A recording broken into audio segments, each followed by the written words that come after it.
Avvalambor assalomu alaykum. Bugungi darsimiz ijtimoiy hissiy o'rganish SEL dasturlari. Rejalarimiz ijtimoiy hissiy o'rganish nima? SEL dasturlarining afzalliklari, SEL dasturlari qanday joriy etish kerak? Kirish, ya'ni ijtimoiy hissiy o'rganishlar, qisqacha SEL dasturlari shaxslarning o'z hissiyotlarini tushunish, boshqalar bilan samarali muloqot qilish va turli vaziyatlarda ijtimoiy ko'nikmalarni rivojlantirishga qaratilgan. Ushbu dasturlar orqali o'quvchilar o'zining hissiy holatini boshqarishni va ijobiy munosabatlarni o'rnatishni o'rganadilar. Ijtimoiy hissiy o'rganish talablari. Ijtimoiy hissiy o'rganish SEL talablarida shaxsning o'zini va boshqalarni tushunish, hissiyotlarda boshqarish, ijtimoiy munosabatlarni o'rnatish va mas'uliyatli qaror qabul qilish qobiliyatlarini rivojlantirish muhim. Ushbu qobiliyatlar samarali ijtimoiy va aktrislarni amalga oshirishga yordam beradi. Dasturlarning ahamiyati. Ijtimoiy hissiy o'rganishning dasturning insonlarda emotsion va ijtimoiy ko'nikmalarni rivojlantirishga yordam beradi.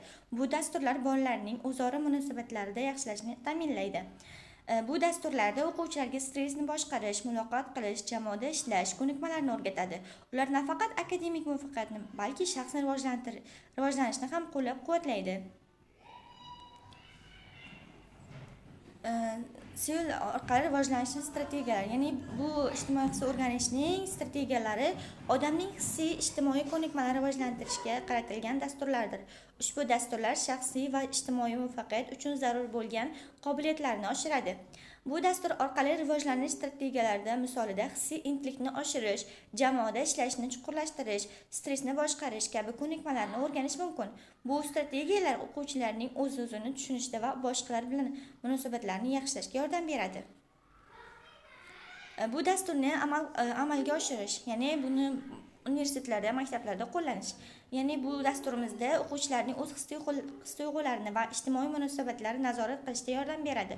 Ushbu dasturlar o'quv jarayonini yanada samarali qiladi.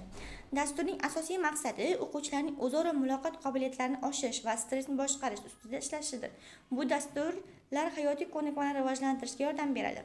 Masalan, aytaylik, o'quv dasturlari orqali bolalar jamoaviy ishlashni samarali olib borishni, muammolarni hal etishni va o'z tuyg'ularini ifoda etishni o'rganadilar.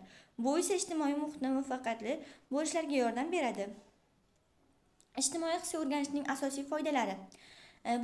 Bu dasturning asosiy foydasi, ya'ni shaxsiy va ijtimoiy ko'nikmalarni rivojlantirishga yordam beradi. Ular nafaqat bolalar, balki kattalar uchun ham muhimdir. Bu dasturning ishtirokchilari o'z his-tuyg'ularini aniqlash, boshqarish va boshqalar bilan samarali aloqa o'rnatish imkoniyatini beradi. Bu ko'nikmalarni maktabda va hayotiy muvaffaqiyatga erishishga yordam beradi. Masalan, dastur orqali o'qituvchi o'quvchilarga jamoaviy ishlashni, muammolarni birga hal qilishni, empatiya ko'nikmalarini o'rgatadi. Bu bemalol o'qish jarayonini yaxshilaydi va ijtimoiy barqarorlikni ta'minlaydi. SEL dasturini orqali rivojlanish. Bu dastur orqali qanday rivojlansak bo'ladi? Ya'ni o'z-o'zini anglash va ijtimoiy muloqot ko'nikmalari qilib olsak bo'ladi. O'z-o'zini anglash bu SEL dasturida boshqalar va o'zimiz haqida yanada yaxshi tushuncha hosil qilishga yordam beradi. Bu hissiy intellekt rivojlantirishga olib keladi va shaxsiy o'sishni ta'minlaydi. Ijtimoiy muloqot ko'nikmalari. Bu esa do'stlik va hamkorlikni kuchaytiradi.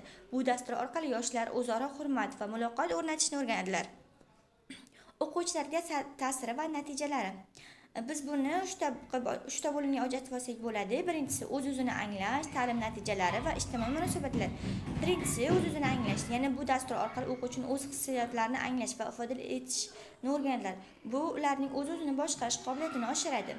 Ijtimoiy munosabatlar, ya'ni o'quvchilar ijtimoiy ko'nikmalar rivojlantiradi va boshqalar bilan samimiy munosabatda o'rnatishni o'rganadi.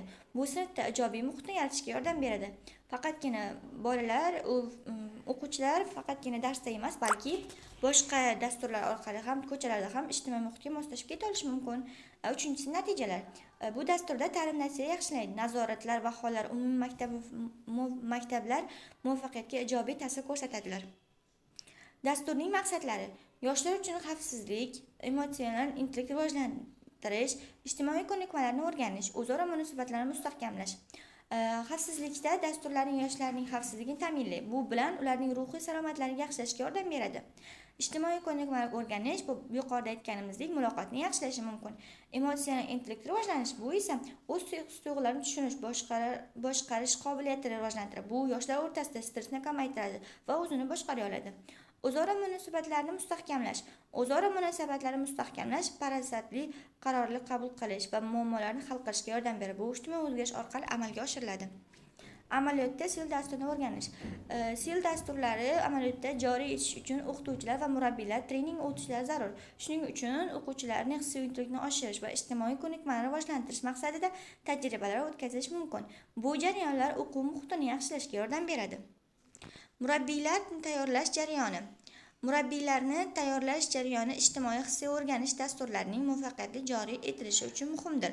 Tayyorlashda zamonaviy pedagog metodlar va amaliy mashg'ulotlar qo'llaniladi. Shuningdek, murabbiylar o'zaro tajriba almashish imkoniyatiga ega bo'lishi mumkin.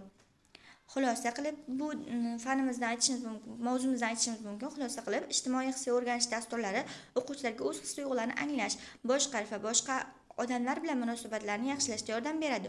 Ushbu dasturlar shuningdek muammolarni hal etish va jamoada ishlash ko'nikmalarini rivojlantirishga qaratilgan. Natijada bu ta'lim jarayonini yana samarali sog'lom qiladi.